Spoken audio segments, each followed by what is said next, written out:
Hi guys, just another quick video. Another little car we picked up.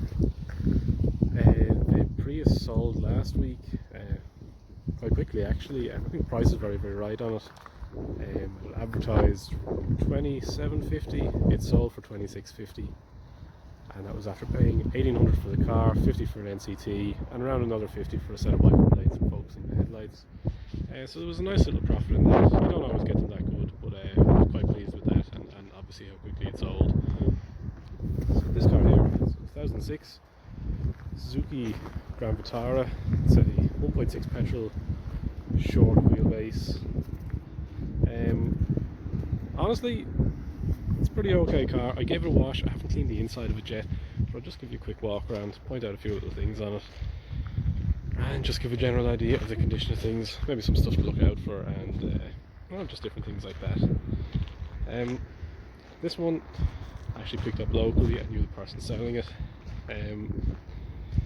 It's a cool looking little car. I wasn't sure about it at first, but actually I think it's really nice. I've washed up the outside of it, just to kind of get an idea of the condition, that sort of thing. One thing that really surprised me with this car is how absolutely rusty it is. Oh my goodness gracious. Just to give you an idea, I know this is probably an aftermarket tow bar, but good god, it's like something that was in the bottom of the sea. There's a condensation, a little bit of condensation in the lamps. They're dry now, but it looks like there was some at some point in the past. Just a lot of little marks and things around it. Little chip there. This headlight did pass an NCT, but it is cracking pretty badly there.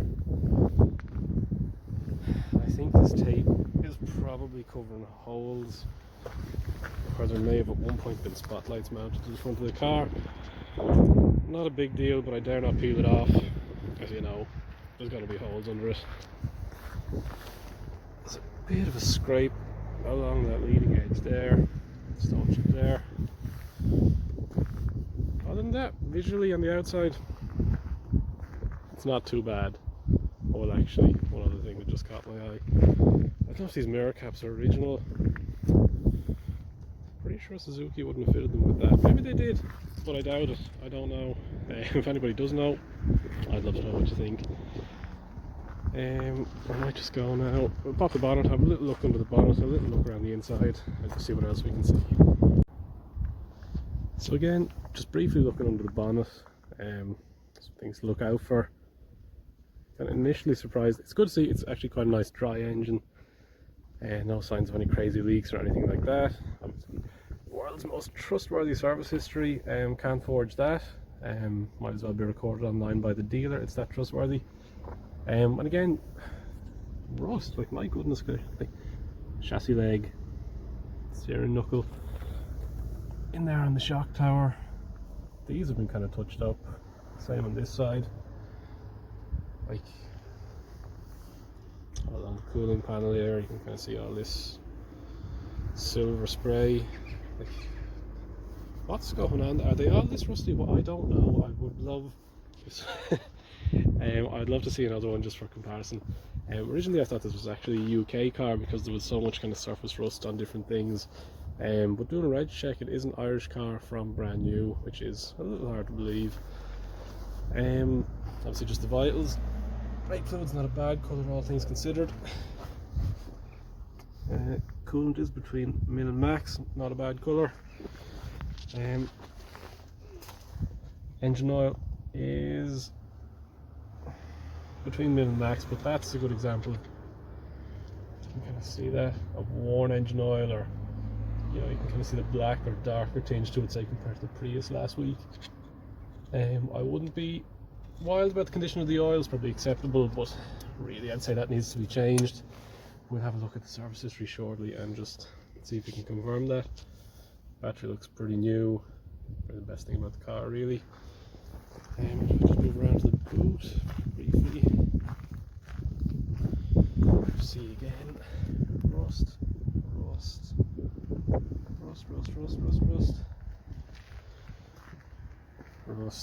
These hinges look like they've been touched up with silver spray. A little bit in there for some reason, and a little bit around there. car's been in an accident or anything like that. Like the bodywork all looks, you know, nice and straight and original down both sides. I think it's just had a lot of touch-ups. Maybe they're badly undercoated from the factory. It's just very, very rusty. Good things with this car, there is 4 matching Bridgestone tyres. They're all, I wouldn't say they're brand new, but they're pretty good. Or sorry, I say Bridgestone, they're BF Goodrich. You can see the rear drums. Over the surface rest. Front wheels again, BF Goodrich tyres. All nice tread depth. There is 5 matching tyres in this, which is very, very good. Even the spare, or actually, excuse me, the spare, that's where I got it from. The spare is a Bridgestone jeweler. The others are BF Goodrich. But I think, you know, in the lack of presence of any kind of service history, 4 matching tyres is often a good thing to see on a car. It's a sign that, you know, perhaps somebody did take care of it, particularly with a premium brand tyre. It's just something that I'd always consider to be good, if you're trying to find reasons to call it good. It does look, to me, like that caliper there, it was probably replaced. You can see the carrier is so old and dirty, but the carrier is, or sorry, the caliper itself is still nice and clean.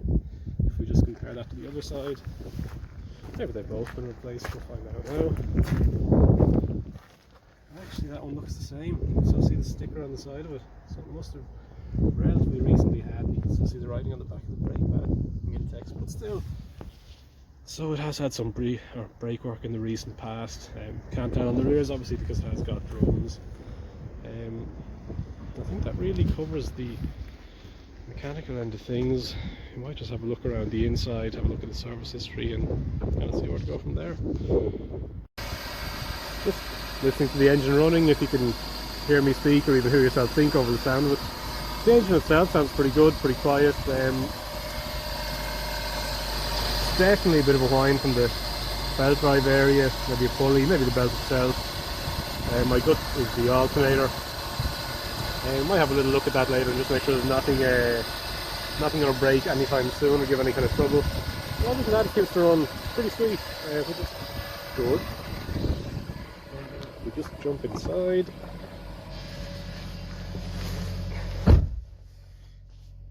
It does seem to run quite well. No warning lights on the dash, except for the low fuel, but that's pretty standard.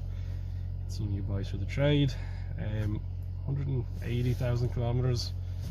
I would have thought on a Japanese car that's not that much, and it should have a bit more life to give in it. But I will dig a little deeper and see how that goes. This is a full-time 4-wheel drive. It doesn't seem to have any controls. You can't switch it to 2-wheel drive, or it doesn't have a high-low box or anything like that. It's 5-speed manual, no other controls other than that. Pretty standard dash, nothing too exciting going on there. The other thing that is a bit weird is this, see that?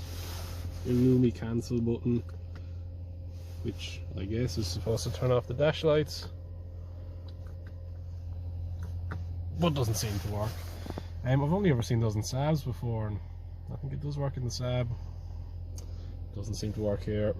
I'm not going to lose any sleep over that.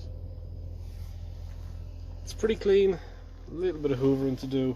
It's not too dirty. Kind of is what it is. Rear seats for people with no legs. There's absolutely no space there whatsoever. Rear headrests appear to be missing. Generally not too bad. Bit of a clean in here. This will be quite nice, I'd say. Just having a quick look through this car's previous history. You know, previous owner was a man after my own heart. Galaxy bar, pretty tasty. Not for me though. So it has had 5 previous owners and is an original Irish car. 5 owners, you know, I think when you're kind of getting to that point, maintenance and stuff does start getting a little questionable.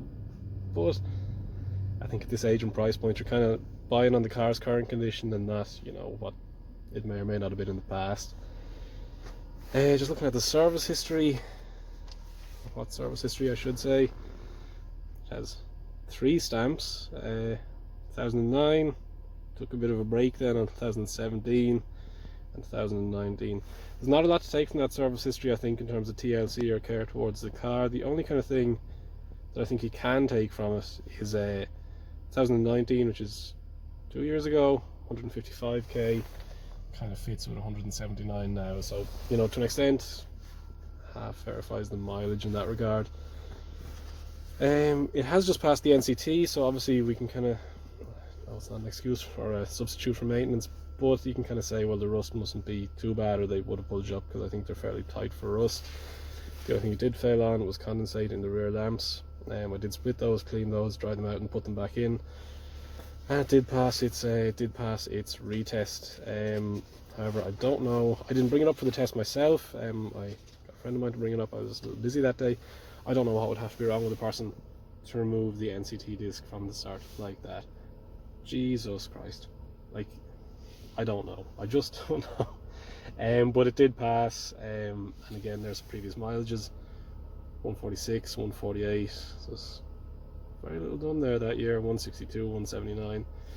So it has got 10 months NCT, or actually no, apologies, 10 to the second 22, so it's got 14 months. So again, really good selling point. Not a bad Jeep, all things considered. Few little bits and pieces, but I guess, you know, it is going to be a cheap car and it is not a new car, and I think there'll be a bit of love, a bit of life in it for someone. So what I do think is, you kind of hear that whine a little bit from the belt drive area there, but like I say, I'll check into that.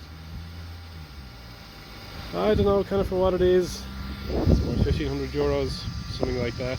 It is January here, it is freezing, there is threatening to be another strong snowstorm coming this week. So someone might like to have a small 4x4 with a tow bar, just to be ready for something like that. I think the winter is a good time to try and sell a vehicle like that. But it's also kind of cool, you know, it's a bit like a Rav4, isn't it? A short wheelbase Rav4, a smaller engine, 1.6 is a bit more tax friendly. Someone might be interested in it. Just in terms of discs, tax has just expired. NCT, all the owner's insurance, we'll have to take that out. I don't know, I'm hoping it might sell. I think I'm going to put it up for 1,500 euros and see how it goes, really. I think it's a reasonably honest car, not a great service history, a few little bits of rust around. With the year's NCT, and if we make sure it's mechanically pretty okay for someone, it'll be hard to go too far wrong. Even if you only got another year, 2 years out of it, I think for that kind of price it'll be well worthwhile. I don't know if I'll get another video out on this or not. I'm going to move it up now, take some photos, put it online, and if I can update again, I absolutely will. Any questions or anything like that, don't be afraid to leave a comment and let us know your thoughts.